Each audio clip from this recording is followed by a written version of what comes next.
Continuando con el programa, vamos a hablar ahora sobre un tema muy interesante que la literatura toca en forma de alguna manera confusa, que para nosotros es de importancia vital reconocer cuáles son sus características desde el punto de vista ecográfico, y hablo del síndrome postrombótico.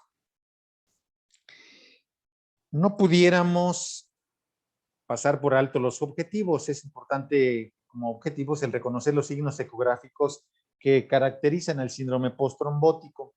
Al final de esta charla, los asistentes serán capaces de mejorar sus competencias y habilidades en la optimización de la imagen Doppler para poder obtener imágenes de calidad y que puedan ser de utilidad para afincar un diagnóstico desde el punto de vista imagenológico, y considerar de igual manera las limitaciones que tiene el ecodoppler para seleccionar otros métodos de diagnóstico por imagen. No es posible hablar de síndrome postrombótico si no hacemos referencia de algunos aspectos importantes que caracterizan a la trombosis venosa profunda. Es importante recordar que la trombosis venosa profunda pasa por varias fases durante la historia natural de la enfermedad. Su inicio, particularmente en los senos venosos y así como en las inserciones valvulares. Su crecimiento longitudinal y circunferencial, que trae como resultado adherencias parietales.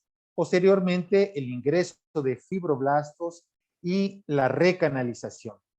Con el paso del tiempo y la historia natural de la enfermedad con tratamiento, puede haber retracción del trombo con pérdida de suero y finalmente una fase de fibrosis. También es importante recordar que la trombosis venosa profunda es una enfermedad grave, potencialmente fatal, que junto con el tromboembolismo pulmonar conforman la llamada enfermedad tromboembólica. Tiene una incidencia aproximadamente la trombosis venosa profunda de 70 casos en una población de 100,000 habitantes, y en algunas series se reportan hasta 210,000 casos de trombosis venosa profunda al año. Tiene una mortalidad cercana al 30% y muchas de estos pacientes pasan inadvertidos, pasan asintomáticos, o los síntomas son muy vagos y se confunden con otros diagnósticos. Y un porcentaje muy importante de ellos terminan con manifestaciones clínicas de síndrome postrombótico, y esto es realmente preocupante, porque este síndrome postrombótico va a confundirse en muchos casos con pacientes que tienen cuadros de trombosis venosa profunda o recurrencia varicosa. ¿Cómo definimos al síndrome postrombótico? Bueno, el síndrome postrombótico es una secuela tardía de la enfermedad tromboembólica. Ocasiona insuficiencia venosa crónica profunda, provocada fundamentalmente por la hipertensión venosa, la cual a su vez es originada por la oclusión del sistema venoso, por un cuadro en este caso de trombosis venosa, donde además puede existir en el síndrome postrombótico reflujo por lesión o incompetencia valvular. El síndrome postrombótico se caracteriza clínicamente por presentar trastornos crónicos, caracterizados fundamentalmente por inflamación y cambios cutáneos en el miembro afectado.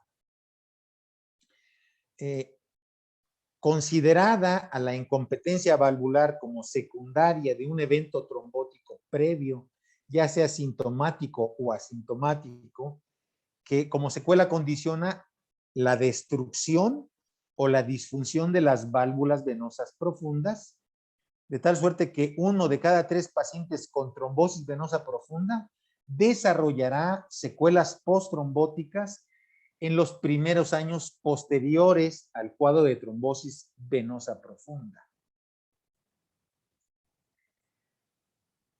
En estudios prospectivos se habla que la gente de los pacientes que desarrollan trombosis venosa profunda, de un 17 a un 50% de estos pacientes van a desarrollar cambios o signos clínicos de síndrome postrombótico en el primer año. Y después del episodio trombótico agudo, más o menos el 30% van a desarrollar manifestaciones postrombóticas particularmente caracterizadas por edema, por dolor. Existen un par de estudios más que nos hablan sobre la epidemiología de la enfermedad y estos dicen que establecen que entre el primer y el segundo año después del cuadro de trombosis venosa profunda se desarrollarán este tipo de secuelas.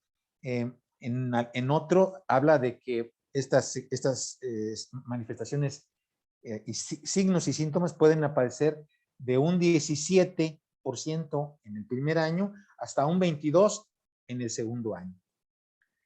Por lo tanto, de la mayor parte de los estudios disponibles parece deducirse que el síndrome postrombótico se establece aproximadamente un año después de las manifestaciones de trombosis venosa profunda y que tiene relación estrecha para algunos autores con la localización.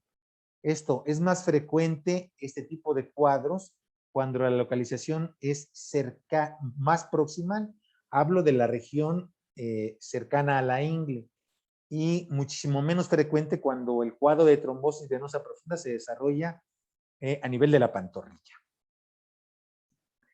La incidencia acumulada del síndrome postrombótico se calcula que es de 46% después de 3 meses y su incidencia y gravedad no se modifica posteriormente. Al parecer, los hombres tienen un mayor riesgo que las mujeres de presentar ese tipo de condiciones, de complicaciones, y también conforme la edad aumenta, este tipo de manifestaciones también se hacen presente.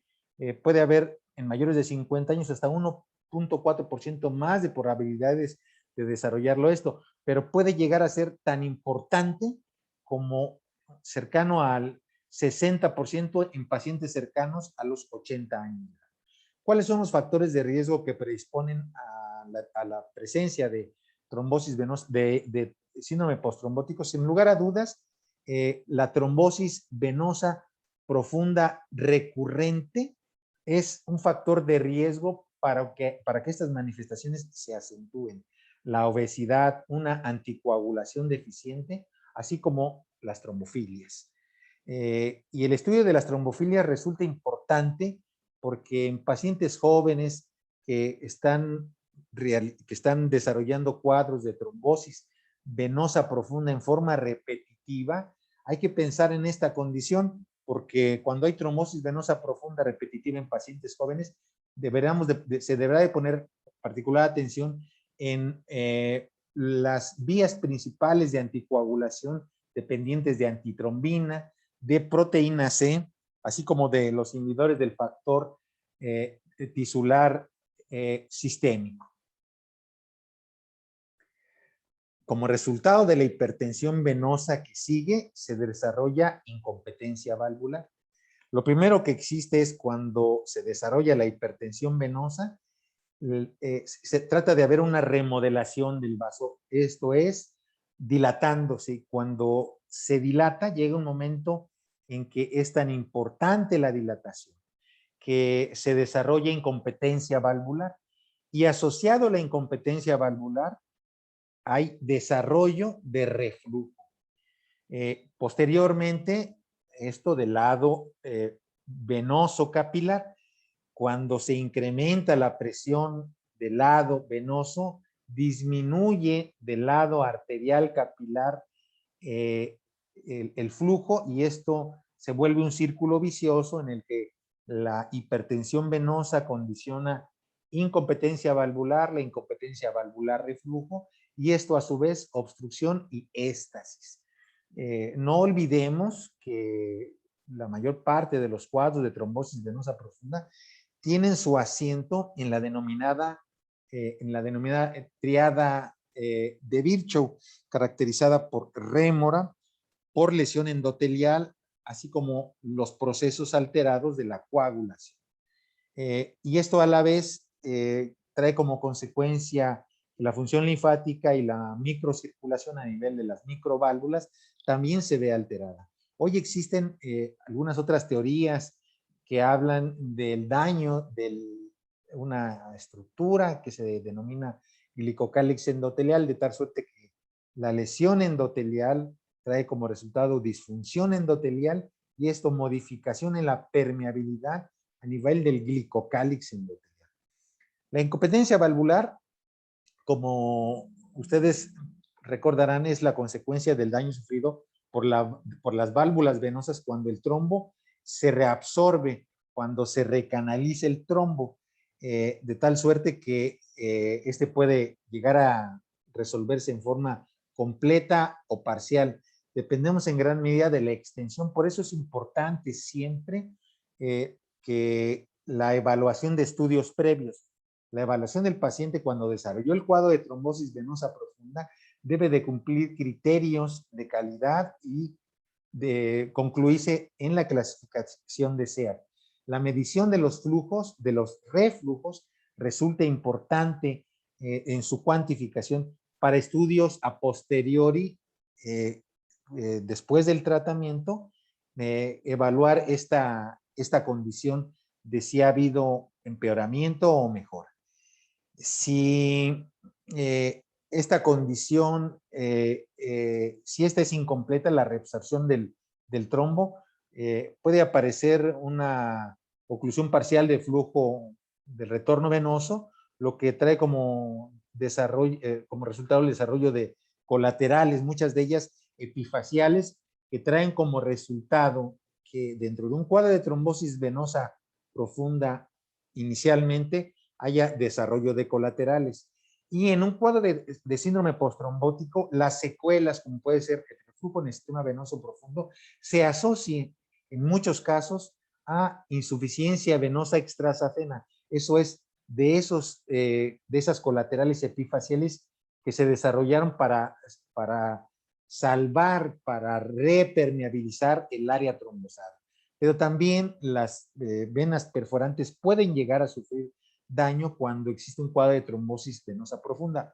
Por lo tanto, en la evaluación de un paciente con síndrome postrombótico, podemos enfrentar el escenario de la evaluación del daño postrombótico en el sistema venoso profundo, la evaluación del sistema venoso superficial, sea safeno o extrasafeno, secundario a la disfunción o a la insuficiencia de las colaterales epifaciales, pero también si la hipertensión fue muy importante y el cuadro trombótico se desarrolló cercano a perforantes, también puede haber puntos de fuga en el sistema perforante que traigan como resultado, si la perforante que enferma, que es insuficiente o es el punto de fuga, puede traer como resultado varices secundarias o cambios a nivel de los tejidos blandos caracterizados por hiperpigmentación, inclusive hasta úlceras. Entonces, de tal suerte que la hipertensión venosa perpetúa un flujo normal en los capilares pequeños, dando lugar a mayor filtración capilar y en unas fases iniciales donde hay enrojecimiento, edema, cambios de la piel. Pero cuando existe una microcirculación perturbada, disminuye la concentración de oxígeno cutáneo, la tensión disminuye, lo que retrasa la curación después de la lesión a la piel o conduce al deterioro espontáneo de la piel. Entonces, el trombo, de ser un trombo oclusivo, va dejando secuelas no solamente a nivel valvular, sino también parietal y endotelial. Ante la presencia de un cuadro de trombosis venosa profunda, podemos encontrar varios escenarios. Si el paciente recibió tratamiento y atención médica en forma oportuna, puede haber recanalización del trombo y esta recanalización puede dejar daño valvular venoso este daño valvular venoso asociarse a hipertensión venosa y por lo tanto a reflujo. Y manifestarse clínicamente como datos de insuficiencia venosa como edema o troncos varicosos clínicamente visibles y palpables o telangiectasias. Pero también puede existir un escenario en el que que la oclusión persista, que los elementos que juegan un papel, hablo de los estados hipercoagulables, se perpetúan porque el paciente no recibe la atención adecuada, porque el paciente no lleva el tratamiento anticoagulante en forma como se le recomienda, o que el paciente, por ejemplo, en esta época de pandemia, no haya tenido la posibilidad de acudir a la consulta con el especialista y por lo tanto el trombo haya continuado creciendo y desarrollando gran deterioro con formación de colaterales, mayor hipertensión venosa y daño hasta fases muy tardías. Desde el punto de vista clínico, se podemos reconocer una primera fase del síndrome postrombótico, donde no solamente existe edema y algunos cambios muy discretos cutáneos, como la presencia de telangiectasias, como puede ser aquí. Entonces existe aumento en la circunferencia de la pierna o discreto edema. En una etapa más avanzada, en una segunda etapa, el edema se vuelve más importante, más evidente y podemos encontrar cambios que son el resultado de la hipertensión venosa, de la disfunción endotelial, de la fuga de elementos formes al intersticio que traen como resultado lipodermatoesclerosis y atrofia blanca.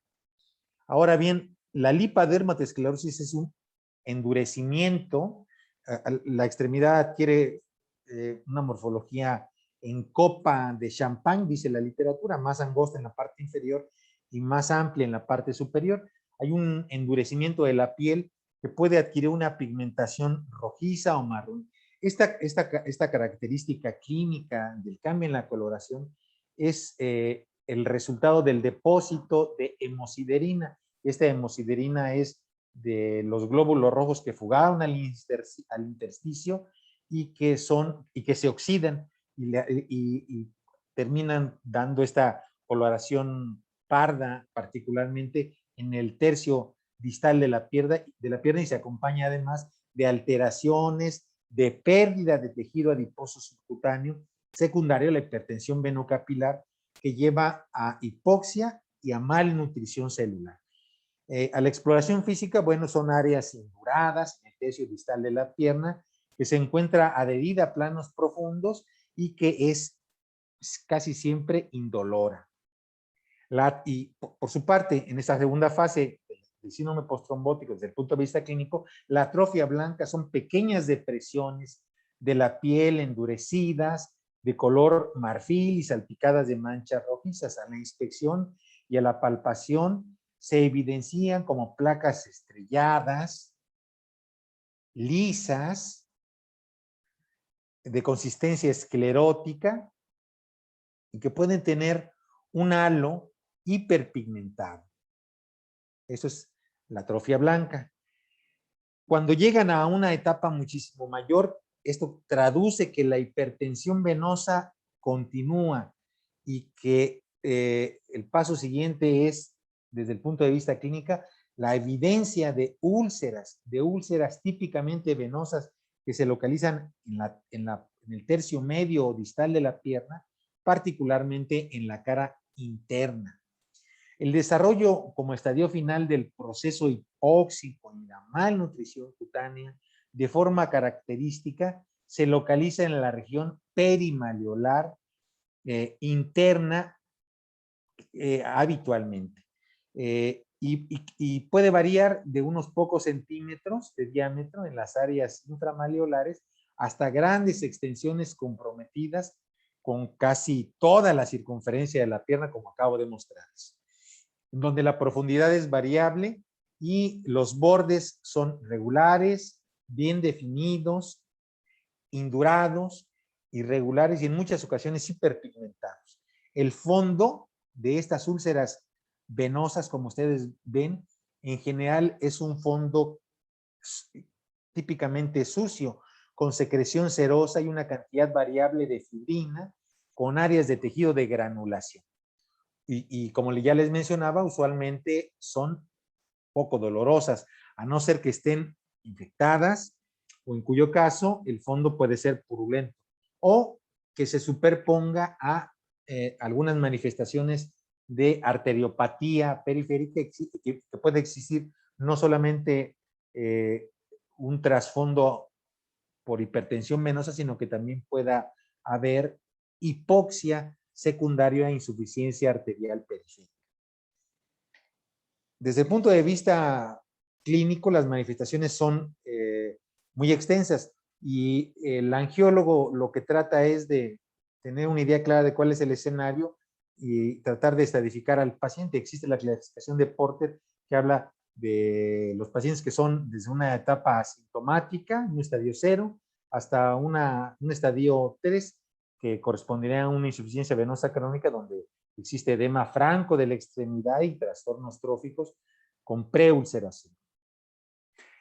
Pero desde el punto de vista integral, nosotros debemos de tomar la parte clínica y reconocer la parte clínica para al final de la exploración del mapeo venoso, también nosotros tener una mayor información agregada al ultrasonido y concluir en la clasificación de SEAP, donde el aspecto clínico es importante, donde el ultrasonido nos permite poner de manifiesto si existen cambios ecográficos que nos hablen de la etiología postrombótica, de la distribución anatómica que tienen y de la fisiopatología. Si el cuadro del síndrome postrombótico está caracterizado por reflujo solamente o por áreas de, eh, de daño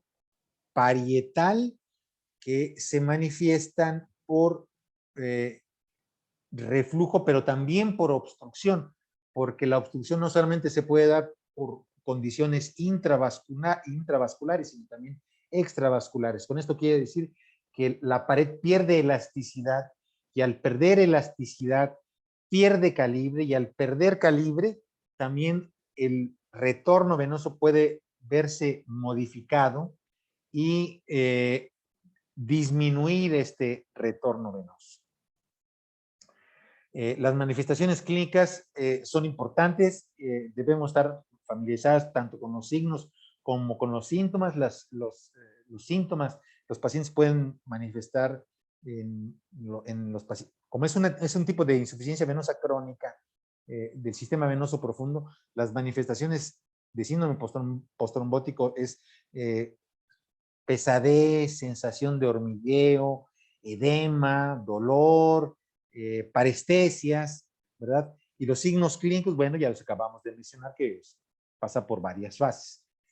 Y el diagnóstico en muchas ocasiones es clínico, pero se deben realizar algunas pruebas de evaluación de la macrocirculación, para lo cual es importante echar mano de algunas metodologías de diagnóstico por imagen, como puede ser la flebografía. Esta flebografía puede ser una flebografía ascendente o descendente, sin embargo, como ustedes saben, es una metodología en muchos casos invasiva que lleva implícito la aplicación de un material de contraste y que para algunos pacientes, bueno, resulta incómoda la realización de este tipo de estudios radiográficos, además de que si tiene alteraciones a nivel de la creatinina, bueno, puede ser una contraindicación para poderla efectuar.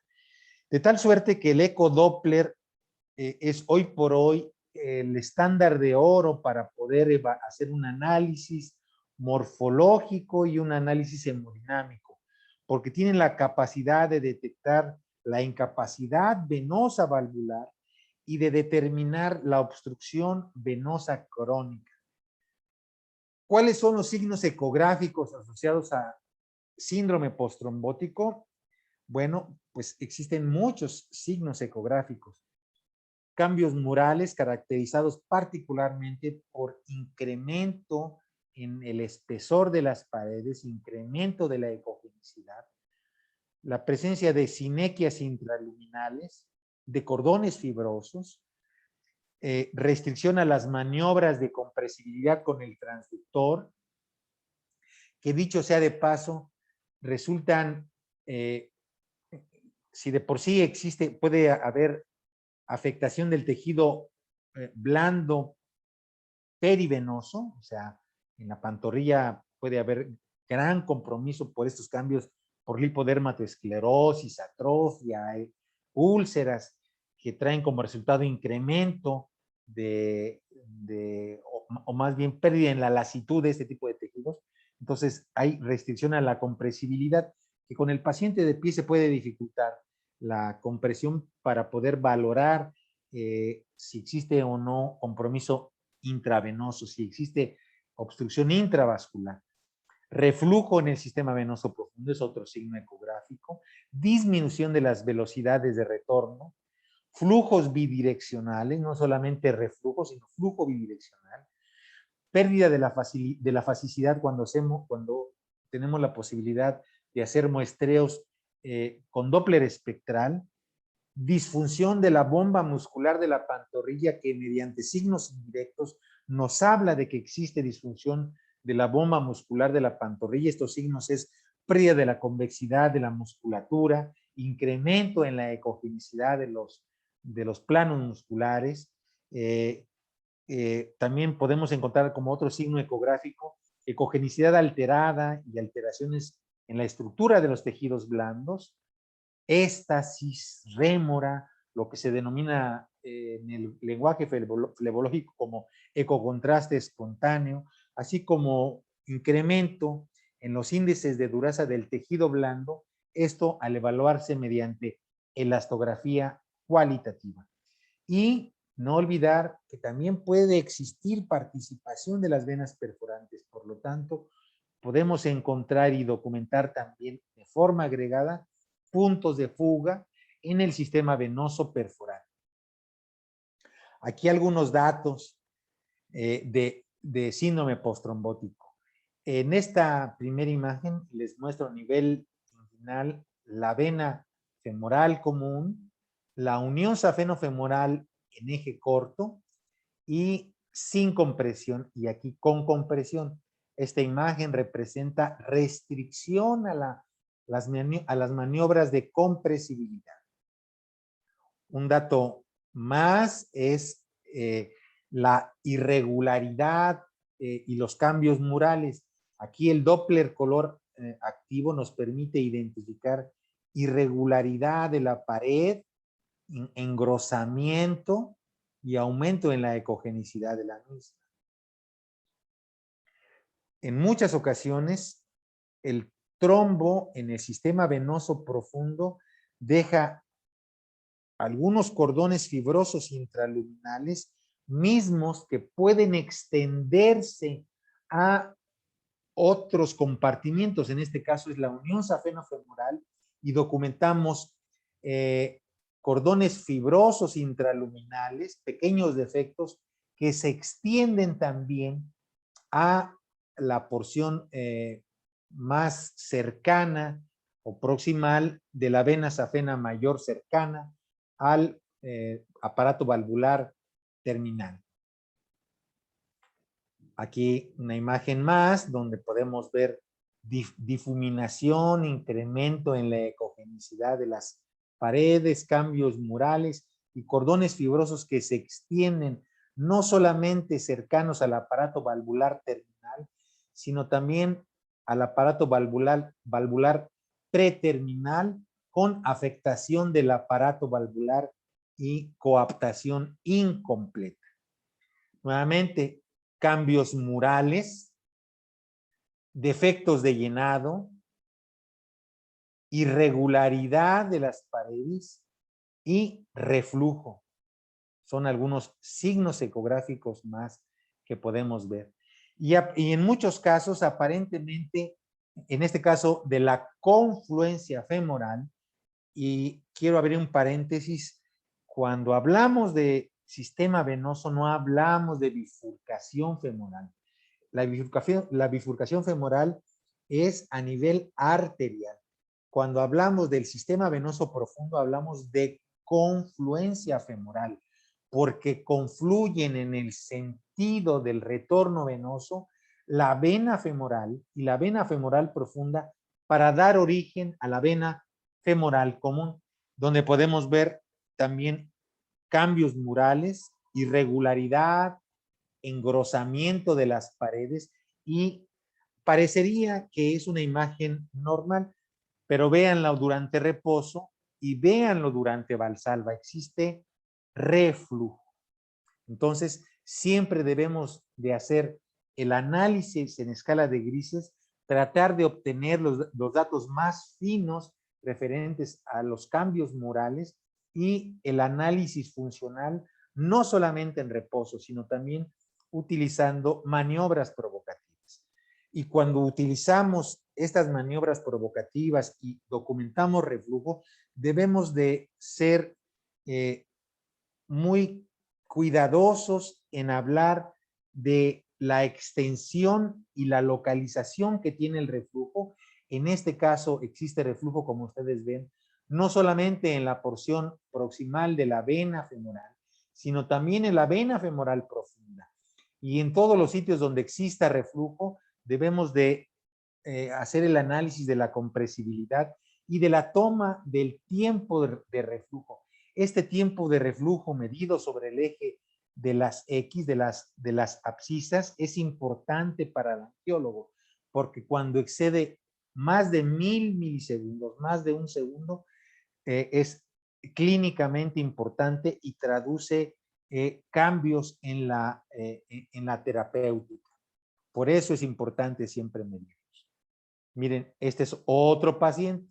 Entonces, vamos a verlo durante la exploración dinámica. Hacemos el análisis del reflujo, optimizamos la caja de color en el sentido de los vasos que estamos explorando, ajustamos la caja de color y valoramos en eje largo el reflujo.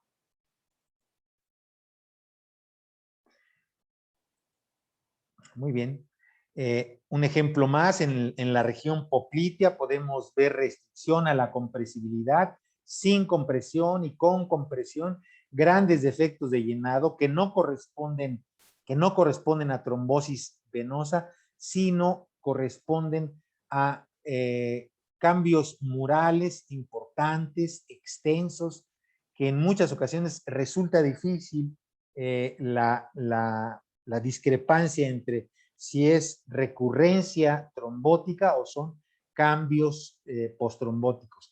¿Esto cómo lo logramos? Obteniendo imágenes tanto en eje corto como en eje largo, efectuando compresión, llevando al paciente a este tipo de análisis mediante la evaluación dinámica y la evaluación del reflujo, modificando el PRF, disminuyendo la velocidad.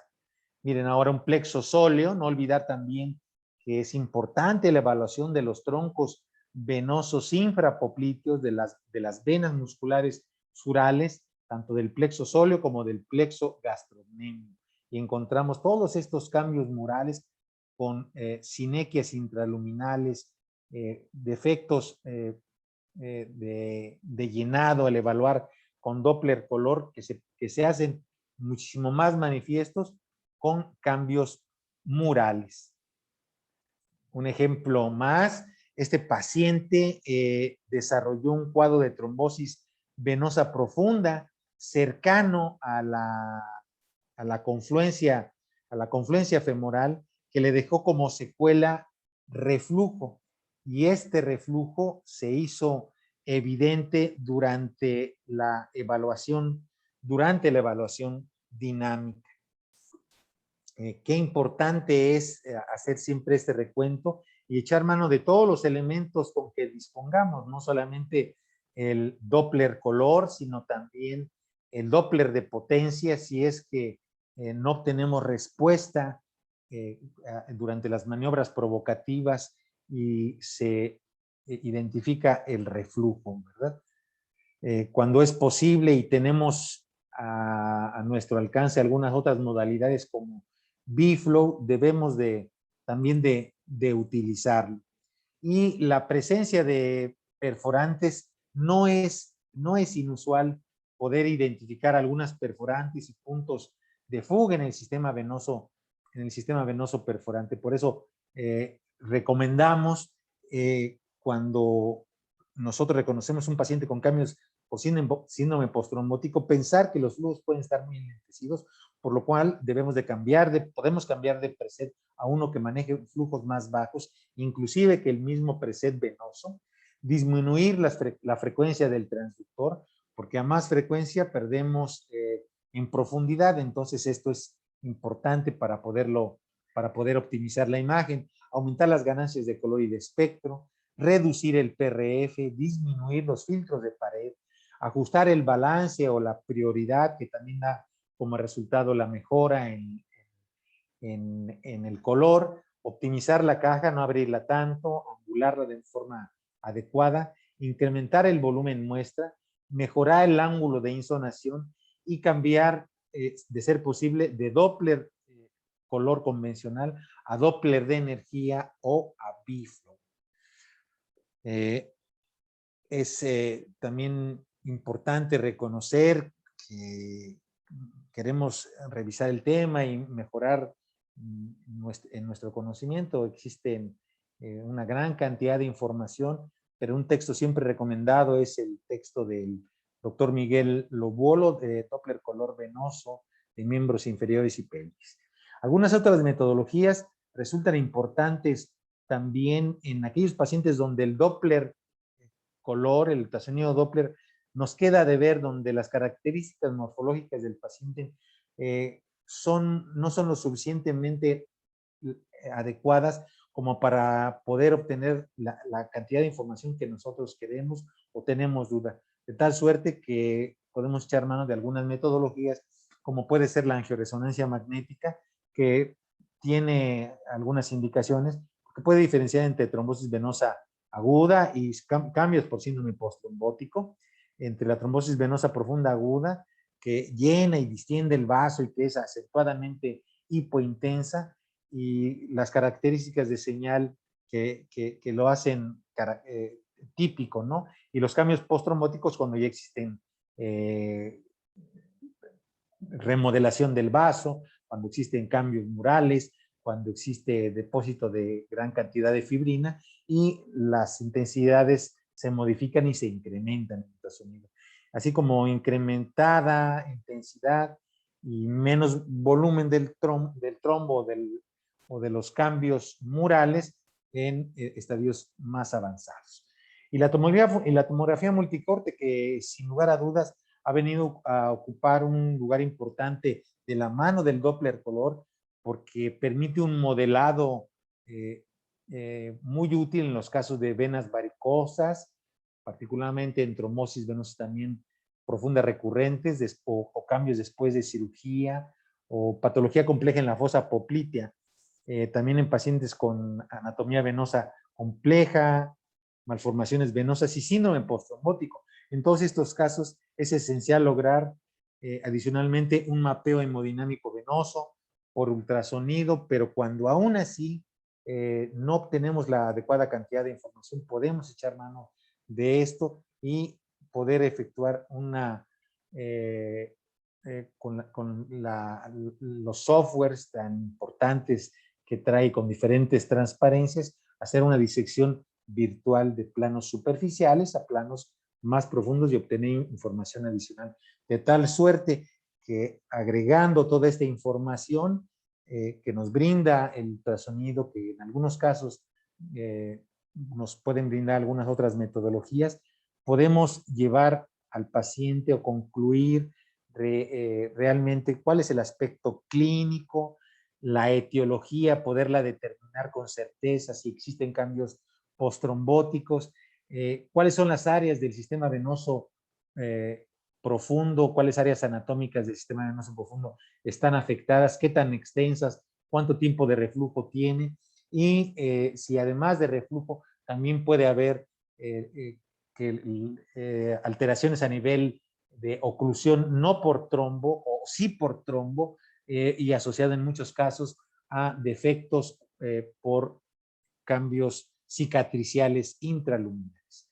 De tal suerte que todo esto pues va encaminado a obtener los mejores resultados, desde agregando el aspecto clínico, lo que nosotros podemos otorgar como imagenólogos, para que el paciente pueda ser llevado a un tratamiento, en este caso seleccionado por el angiólogo, donde este tratamiento puede ser desde el uso de medicamentos flebotónicos hasta la compresión elástica, hasta la cirugía. ¿Y qué pacientes son llevados a cirugía? Bueno, hay candidatos que sufren insuficiencia venosa crónica profunda grave, con reflujos significativos y que traen como resultado gran deterioro de su estilo de vida.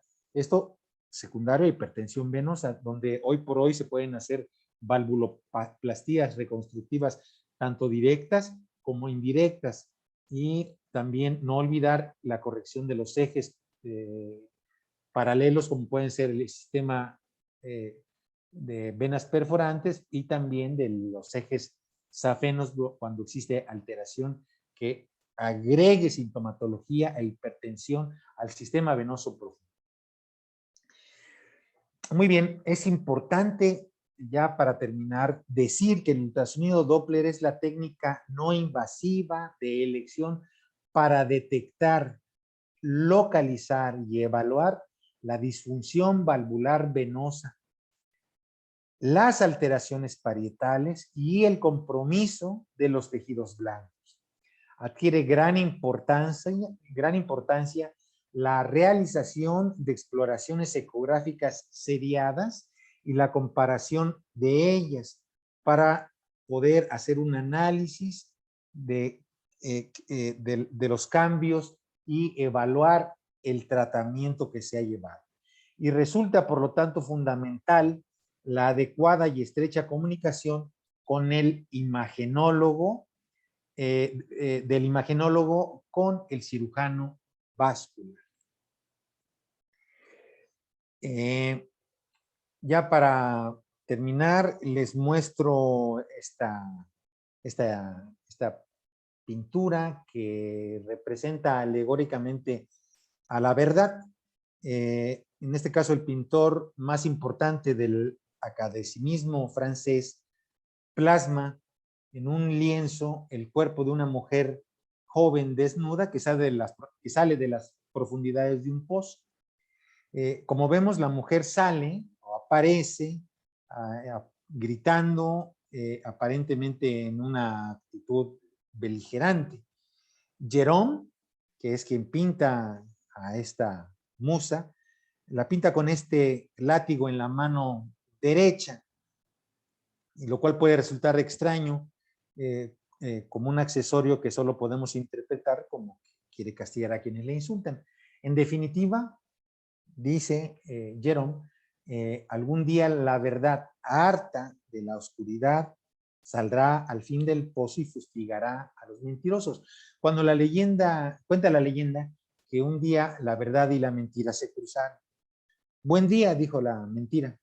Buenos días, contestó la verdad. Hermoso día, dijo la mentira. Entonces la verdad se asomó para ver si era cierto, y lo era. Hermoso día, dijo entonces la verdad. Aún más hermoso está el lago, comentó la mentira. Entonces la verdad miró hacia el lago y vio que la mentira decía la verdad y asintió. Corrió la mentira hacia el agua y dijo, el agua está más que fresca. Nademos. La verdad tocó el agua con ciertas dudas, con sus dedos, y realmente estaba fresca, se antojaba entrar a nadar, y confió en la mentira. Ambas se sacaron las ropas y nadaron tranquilas. no juntas, pero sí tranquilas. Un rato después salió la mentira y se vistió con las ropas de la verdad y se fue. La verdad, incapaz de vestirse con las ropas de la mentira, comenzó a caminar sin ropas y todos se horrorizaban al verla. Es así como aún hoy en día la gente prefiere aceptar la mentira disfrazada de verdad y no a la verdad al desnudo. Les agradezco por su atención. Muchas gracias.